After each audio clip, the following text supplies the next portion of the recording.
जिलाधिकारी से की घंटे में टेस्ट रिपोर्ट की मांग। आर्मी में भर्ती को लेकर छात्रों को देनी है रिपोर्ट।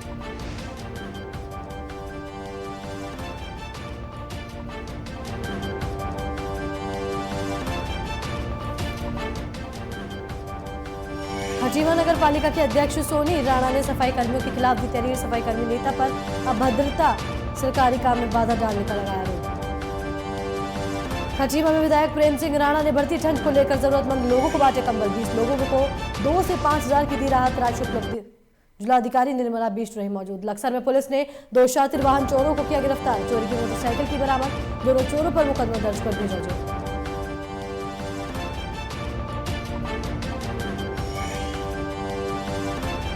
प्रधानमंत्री स्ट्रीट वेंडर्स आत्मनिर्भर योजना के तहत मेयर अनीता शर्मा ने वेंडिंग जोन का किया शुभारंभ। 50 रेडी पटरी के व्यापारियों को किया इंतजाम।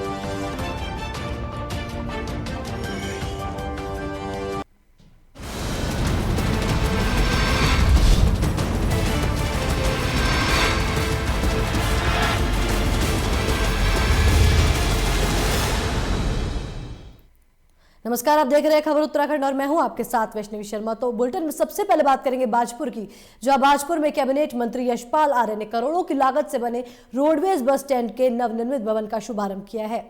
इस दौरान कैबिनेट मंत्री यशपाल आर्य ने बस को हरी झंडी दिखाकर रवाना किया।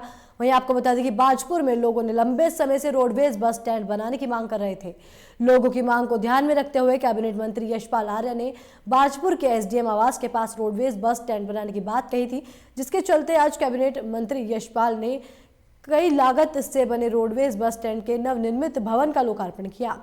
इस दौरान कैबिनेट मंत्री यशपाल आर्य ने कहा कि जल्द ही इस रोडवेज बस स्टैंड को डिपो में तब्दील किया जाएगा और प्रदेश की बीजेपी सरकार अपने कार्यकाल में प्रदेश के विकास को तेजी देने का काम कर रही है, जिसका लाभ प्रदेश की जनता को मिलेगा।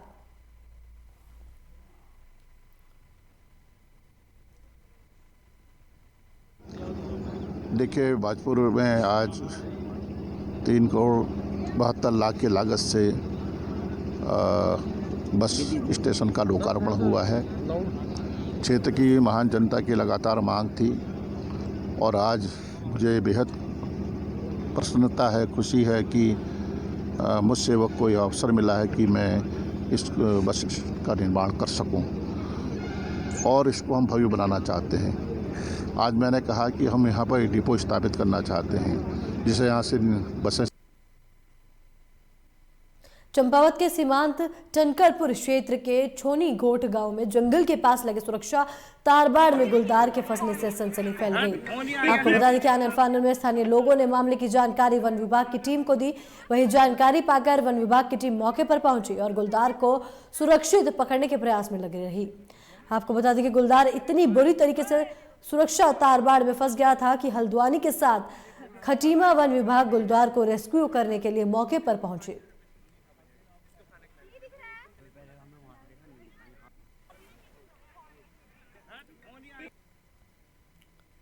आगामी विधानसभा सत्र को लेकर विपक्ष ने अपना रुख आक्रामक बनाना शुरू कर दिया है। नेता प्रतिपक्ष इंदिरा हृदयेश का कहना है कि इस विधानसभा सत्र में विपक्ष के पास बहुत मुद्दे हैं, लेकिन सरकार ने समय कम रखा है, जिसके चलते विपक्ष की पहली मांग समय बढ़ाने की होगी, क्योंकि जनहित के कई मुद्दों पर चर्चा की जानी है। इसके अलावा नेता प्रतिपक्ष इंदिरा हृदयेश ने कहा कि आज किसान सड़कों पर है और जिन किसानों की फसल को सरकार ने खरीदा है उनका दाम तक नहीं दिया गया। साथ ही बेरोजगारी और शिक्षा के क्षेत्र में सदन पर कई सवाल उठाए जाएंगे। और विपक्ष नेता का कहना है कि सॉइल वेदर रोड के 1000 करोड़ के निर्माण की बात कहकर सरकार ढिंढोरा पीट रही है।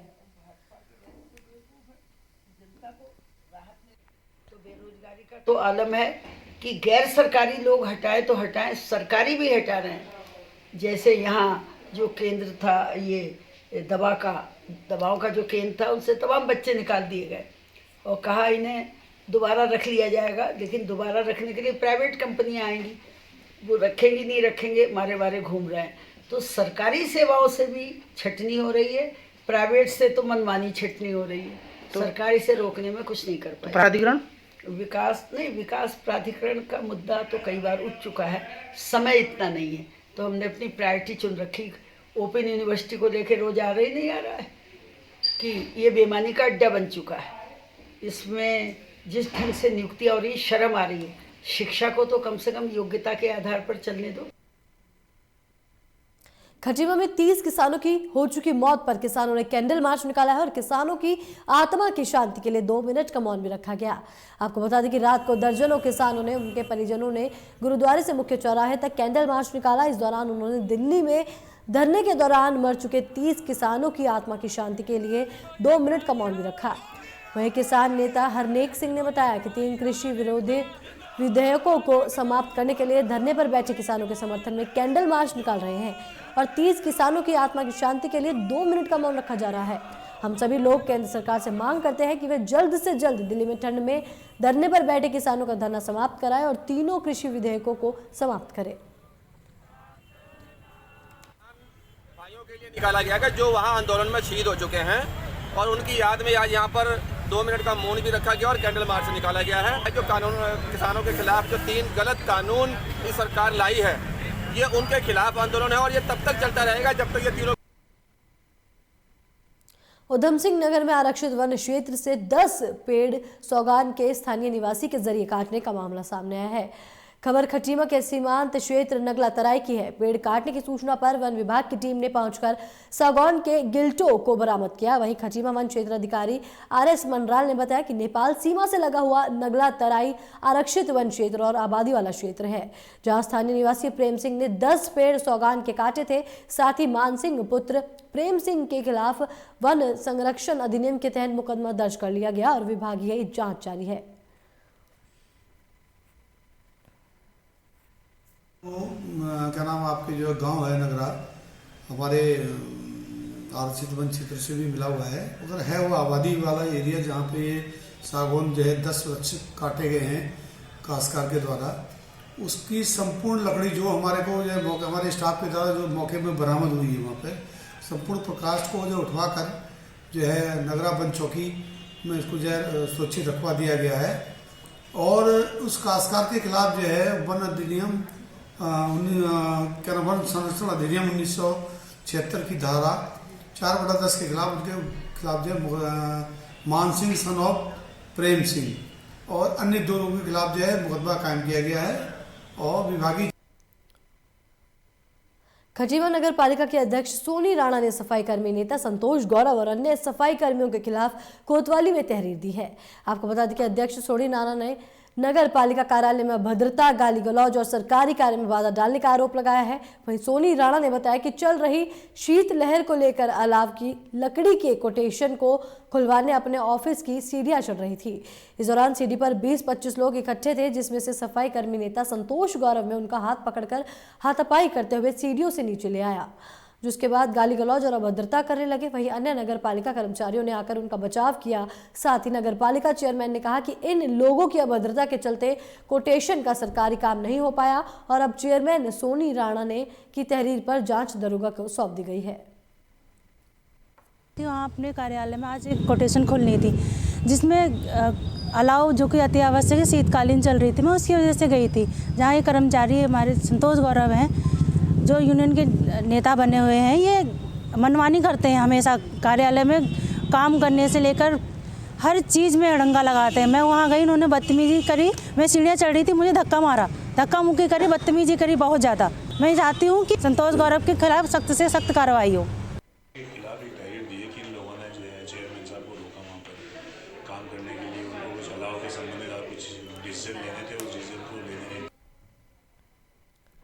खटीमा में विधायक प्रेम सिंह राणा ने बढ़ती ठंड को देखते हुए गरीब, असहाय और जरूरतमंद लोगों को कंबल बांटे। इस दौरान उपजल अधिकारी निर्मला बिष्ट और तहसीलदार खटीमा यूसुफ अली भी मौजूद रहे। साथ ही जरूरतमंद 20 लोगों को 2 से 5 हज़ार की राहत राशि भी दी गई। वहीं विधायक प्रेम सिंह राणा ने बताया कि जो बहुत गरीब है और मजदूर तबके के लोग हैं, उनमें से हमने 25 लोगों को कंबल और 20 लोगों को राहत राशि चेक वितरित किए हैं। उन्होंने बताया कि भविष्य में प्रशासन और सरकार पूरी तरीके से मदद करने को तैयार है। माननीय विधायक जी द्वारा जो माननीय मुख्यमंत्री द्वारा जो चेक प्राप्त होते हैं, तो वो चेकों का लगभग 20 आदमियों को जो है चेक वितरण किए गए हैं और भी करीब 25 आदमियों को जो है कंबल वितरित किए गए। तो चेक की धनराशि कितने के चेक वितरण किए हैं? 3000, 2000 और 5000।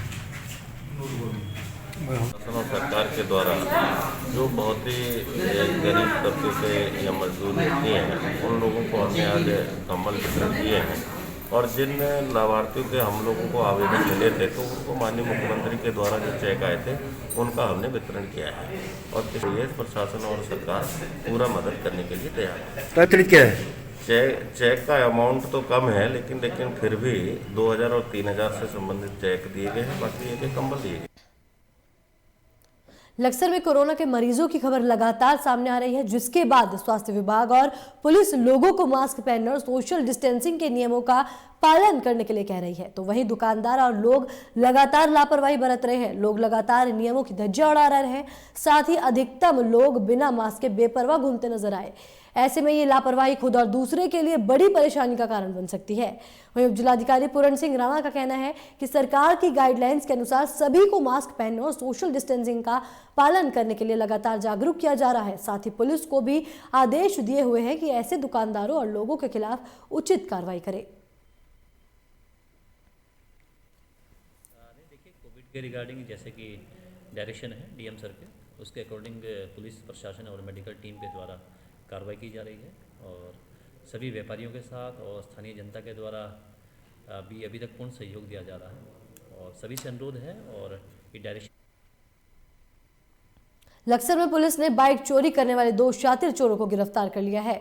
आपको बता दें कि पुलिस को एक व्यक्ति ने कुछ दिन पहले बाइक चोरी की तहरीर दी थी, जिसको लेकर चेकिंग अभियान चलाकर पुलिस ने चोरी करने वाले 2 शातिर चोरों को मोटरसाइकिल सहित गिरफ्तार कर लिया। साथ ही पुलिस ने दोनों के खिलाफ संबंधित धाराओं में मुकदमा दर्ज कर जेल भेज दिया है। वहीं एसएसआई रितेश शर्मा ने बताया कि चेकिंग के दौरान जयपाल और मांगेराम के पास से मोटरसाइकिल बरामद की गई है, जिसको लेकर उनके खिलाफ संबंधित धाराओं में मुकदमा दर्ज कर जेल भेज दिया गया है। 10 दिसंबर को एक बाइक चोरी हुई थी भोगपुर से। उसकी तलाश के लिए टीम गठित की गई और टीम के अंदर बुद्धि सिंह पवार जी और उनकी टीम के साथ उन लोगों ने आज 2 अभियुक्त के कब्जे से एक मोटरसाइकिल बरामद की है। जो चोरी हुई थी वो वाली मोटरसाइकिल हमें बरामद कर ली गई है और अब अभियुक्त को माननीय न्यायालय पेश किया जा रहा है। लक्सर के खानपुर ब्लॉक में आर्मी में भर्ती की तैयारी कर रहे छात्रों ने उपजिलाधिकारी से कोरोना टेस्ट की रिपोर्ट कुछ ही घंटों के अंदर मिलने की मांग रखी थी। दरअसल लक्सर में खानपुर ब्लॉक में करीब 1000 छात्र आर्मी की तैयारी कर रहे हैं, जिसको लेकर कोटद्वार में निकली भर्ती को लेकर छात्रों को कोरोना की टेस्ट रिपोर्ट देना अनिवार्य है, जिसको लेकर छात्रों ने कुछ ही घंटों के अंदर रिपोर्ट नहीं दे पाने से छात्र परेशान है। वहीं अब छात्रों ने लक्सर उपजिलाधिकारी पूरण सिंह राणा से कोरोना टेस्ट की जांच रिपोर्ट जल्द आने की मांग को लेकर लक्सर तहसील परिसर में मुलाकात की, जिसके बाद उपजिलाधिकारी ने बताया कि कोटद्वार में होने वाली आर्मी की भर्ती में छात्र पार्टिसिपेट कर रह सके, उसको लेकर बच्चों के भविष्य के लिए स्वास्थ्य विभाग से बात कर इनकी समस्याओं का हल करवाया जाएगा। हमारी जो आर्मी की भर्ती है 31 तारीख को कोटद्वार में, तो हमें कोविड-19 की निगेटिव रिपोर्ट चाहिए वहाँ पे। और हमारे ब्लॉक में खानपुर डॉक्टर साहब मना कर रहे हैं कि रिपोर्ट 24 घंटे पहले नहीं मिलेगी तुम्हें। तो हम इस संबंध में एसडीएम साहब से मिले हैं ताकि हमें कोविड-19 की निगेटिव रिपोर्ट मिले, क्योंकि भर्ती के अंदर जो 48 घंटे की निगेटिव रिपोर्ट मांग रखी है। और भर्ती में जाने के लिए समथिंग 200 से 300 बंदे हैं जो खानपुर ब्लॉक के हैं। उन सभी को मॉर्निंग में निकलना है 30 तारीख को, तो तब तक उन्हें 48 घंटे की निगेटिव रिपोर्ट चाहिए कोविड-19 की। नहीं, देखिए, बच्चों के द्वारा उनके द्वारा संज्ञान में लाया गया है कि 31 तारीख को उनको आर्मी की भर्ती में पार्टिसिपेट करना है कोटद्वार में, और उसमें एक कंडीशन रखी गई है कि 48 आवर पहले भी एक कोविड से रिलेटेड रिपोर्ट रहे। तो उसमें सीएमएस से वार्ता की गई है, सीएमएस खानपुर और लक्सर से, कि 28 और 29 तारीख को जितने भी बच्चे हैं कि सबके कोविड का टेस्ट हो और बच्चों को किसी प्रकार की कोई परेशानी न रहे, एंड टाइम के अंदर इनको रिपोर्ट। ललको में कांग्रेस नेता इंद्रपाल आर्य ने अनुसूचित जाति जनजाति के विद्यार्थियों को छात्रवृत्ति न मिलने पर नाराजगी जताई है। उन्होंने कहा कि छात्रवृत्ति न मिलने से अनुसूचित जाति जनजाति पिछड़ी जाति के विद्यार्थियों को परेशानियों का सामना करना पड़ रहा है। इन लोगों की पढ़ाई में दिक्कत आ रही है और गरीबों को मिलने वाली कई पेंशन बंद कर दी गई है। साथ ही गरीब परिवारों की पुत्रियों की शादी के लिए मिलने वाली रकम उन्हें नहीं मिल रही है। बीजेपी सरकार में कल्याणकारी योजनाओं का संचालन ठीक प्रकार से नहीं किया जा रहा है। पहले कांग्रेस सरकार ने अनुसूचित जाति और जनजाति के लोगों को लाभ पहुंचाने के मकसद से तमाम तरीके की कल्याणकारी योजनाओं को संचालित किया था, जिनका वर्तमान में लोगों को लाभ नहीं पहुंच पा रहा है।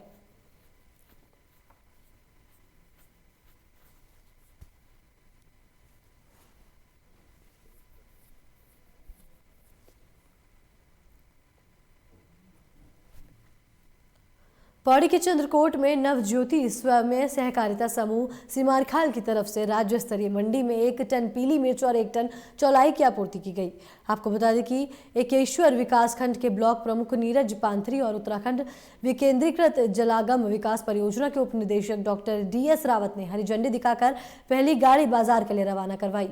वहीं प्रमुख पांथरी ने स्थानीय कृषकों को संबोधित करते हुए कहा कि सहकारिता के इस कार्य से क्षेत्र में नकदी फसलों का प्रचलन बढ़ेगा, जिससे किसानों की आमदनी भी बढ़ेगी।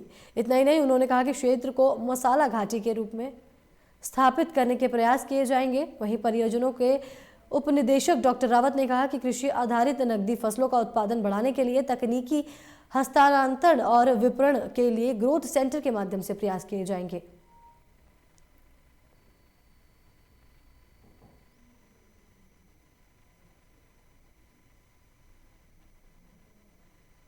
ब्लॉक है पोखड़ा ब्लॉक के अंतर्गत हमारे 15 से 20 जो ग्राम पंचायतें हैं, जिनमें कि जलपाड़ी और अन्य जो क्षेत्र हैं जहाँ पे ये लाखोरी प्रजाति पीली जो मिर्च है, लाखोरी प्रजाति की जो पीली मिर्च, ये स्थानीय लोगों के द्वारा जो है पहले से काफ़ी समय से जो है इसका उत्पादन किया जा रहा है। इसको वर्तमान में ग्राम्य परियोजना ने जो कृषक समूह है इनके माध्यम से इसको कृषक संघ ने जो है वो क्रय किया है और उसको सीमारखाल ग्रोथ सेंटर के माध्यम से इसका विपणन जो है नज़दीकी जो मंडी है रामनगर मंडी में, उस मंडी में अच्छे रेट्स के लिए अच्छी मूल्य प्राप्त करने के लिए जो है वहाँ पे इस उत्पाद को हम भेजा गया है।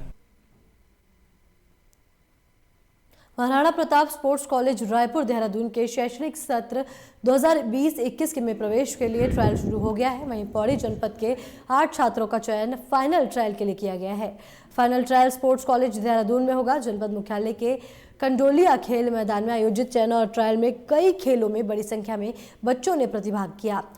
प्रशिक्षकों की देखरेख में 8 बच्चे फाइनल ट्रायल के लिए चयनित हुए। प्रभारी जिला क्रीड़ा अधिकारी अरुण बनग्याल ने बताया कि फाइनल ट्रायल के लिए बॉक्सिंग में शौर्य रावत, क्रिकेट में लक्की रावत, कर्रर रावत, आरव रावत, आवेश रावत, अभिनव नेगी का चयन हुआ है, जबकि फुटबॉल में आयुष नेगी और सौरभ चयनित हुए हैं। उन्होंने बताया कि बच्चों का फाइनल ट्रायल देहरादून में आयोजित होगा। वहीं फाइनल ट्रायल क्वालिफाई करने के बाद इन छात्रों को महाराणा प्रताप स्पोर्ट्स कॉलेज रायपुर देहरादून में कक्षा 6ठी में प्रवेश दिया जाएगा।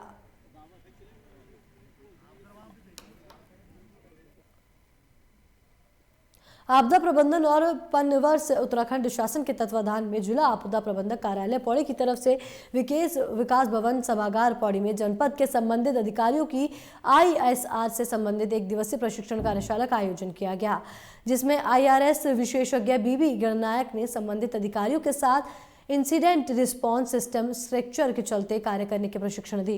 वहीं आपदा के दौरान सौंपे गए दायित्व को सफलतापूर्वक निर्वहन करने की गुण सिखाते हुए संभावित घटनाओं पर विस्तृत चर्चा कर अधिकारियों से पूछे गए सवालों का जवाब देते हुए उनकी शंकाओं को दूर किया गया। वहीं आपको बता दें कि इस अवसर पर प्रभारी मुख्य विकास अधिकारी संजीव कुमार राय, जिला विकास अधिकारी वेद प्रकाश, APD सुनील कुमार सहित संबंधित अधिकारी उपस्थित रहे।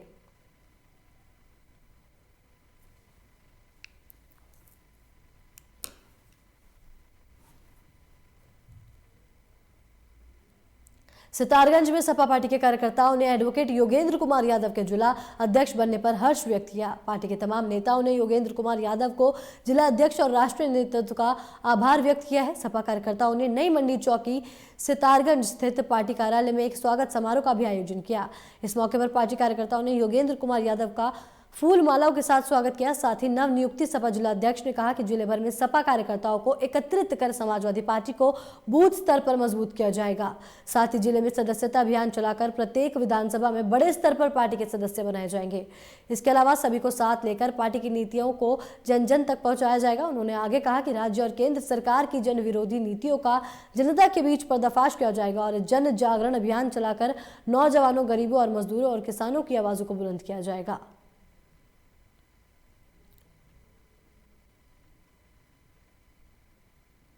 मेरे ऊपर विश्वास करते हुए जिला अध्यक्ष का जो पदभार मुझे सौंपा है उधम सिंह नगर का, उसके लिए मैं समाजवादी पार्टी के राष्ट्रीय और प्रदेश नेतृत्व का आभार व्यक्त करता हूं तथा समाजवादी पार्टी कार्यकर्ताओं को जोड़ते हुए तमाम जो पुराने हमारे कार्यकर्ता थे उनको पार्टी में वापसी करूंगा। मेरे ऊपर विश्वास करते हुए जिलाध्यक्ष का जो पदभार मुझे सौंपा है उधम सिंह नगर का, उसके लिए मैं समाजवादी पार्टी के राष्ट्रीय और प्रदेश नेतृत्व का आभार व्यक्त करता हूं तथा समाजवादी पार्टी कार्यकर्ताओं को जोड़ते हुए तमाम जो पुराने हमारे कार्यकर्ता थे उनको पार्टी में वापसी करूंगा। मेरे ऊपर विश्वास करते हुए जिलाध्यक्ष का उधम सिंह नगर की इच्छा में अखिल भारतीय राहुल गांधी ब्रिगेड के पूर्व प्रदेश सचिव और कांग्रेस नेता भूपेंद्र कुमार उर्फ बंटी पपनेजा ने असहाय लोगों की सहायता करते हुए कड़कती ठंड से बचाव के लिए कंबल वितरित किए। आपको बता दें कि नगर के हल्द्वानी बाईपास रोड स्थित शनिदेव मंदिर पहुंचे पपनेजा ने मंदिर परिसर के बाहर बैठे निर्धनों और असहाय लोगों को कड़ाके की ठंड से बचाने के लिए कंबल वितरित किए। साथ ही बड़े बुजुर्गों के साथ भगवान शनि का आशीर्वाद प्राप्त किया, जिसके बाद पपनेजा ने बताया कि हर साल वे ठंड की शुरुआत में असहाय लोगों की सहायता करते हैं। कड़ाके की ठंड पड़ रही है इस साल, पिछले वर्षों की अपेक्षा अधिक ठंड है, तो मैं हर वर्ष गरीबों असहाय को कंबल बांटकर उनको ठंड से बचाने का काम करता हूं। उसी क्रम में मैंने आज श्री शनिदेव मंदिर के बाहर जो गरीब असहाय लोग बैठते हैं, मैंने उनको कंबल बांट के उनको ठंड से बचने के लिए कंबल दिए हैं और ईश्वर से मैंने कामना किया है इस क्षेत्र की सुख शांति समृद्धि के लिए। आगामी विधानसभा सत्र को लेकर विपक्ष कमर कसती नजर आ रही है। वहीं नेता प्रतिपक्ष इंदिरा हरदेश्वर का कहना है कि भले ही मुख्यमंत्री कोरोना संक्रमित हो गए हों, लेकिन हाउस में जवाब तो देना ही होगा, चाहे पार्लियामेंट्री ऑफिसर्स मिनिस्टर दे या विभागों के मंत्री जवाब दें। इस बार विपक्ष के पास कई मुद्दे हैं जो कि सरकार को बताने ही होंगे। खासकर किसानों की फसल को खरीदने के बाद भी उन्हें उनका मूल्य नहीं दिया गया। इसके अलावा जीरो टॉलरेंस का खोखला दावा करने वाली सरकार में विकास प्राधिकरण भ्रष्टाचार के अड्डे बन गए हैं और बेरोजगारी, महंगाई सहित तमाम ऐसे मुद्दे हैं जिनको लेकर सरकार से सवाल पूछा जाएगा। कोई मुख्यमंत्री से कोई फर्क नहीं पड़ता। मुख्यमंत्री कोरोना पॉजिटिव हो जाएंगे तो हमेशा पार्लियामेंट्री अफेयर मिनिस्टर ही हाउस चलाता, मैं नहीं चलाई है।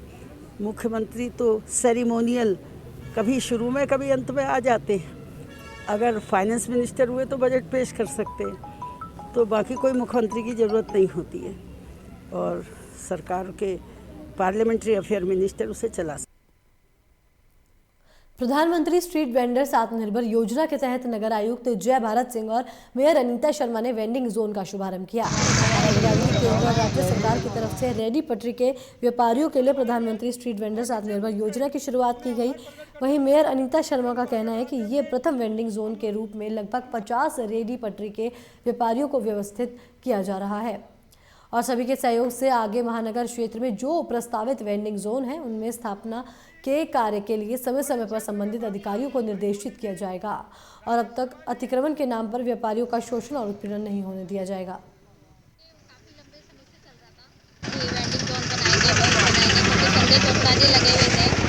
क्योंकि वो एक ऐसे व्यक्ति है जो कि दिन रात गरीबों की सेवा में लगे रहते हैं और सभी हमारे पार्षद हैं जो कांग्रेस के भी हैं, सभी लगे हुए थे। बोर्ड बैठक में पास भी हो गया था। ये कुछ नहीं होगा, उनको भी रोजगार मिलेगा। यहाँ पे वेंडिंग जोन बननी है।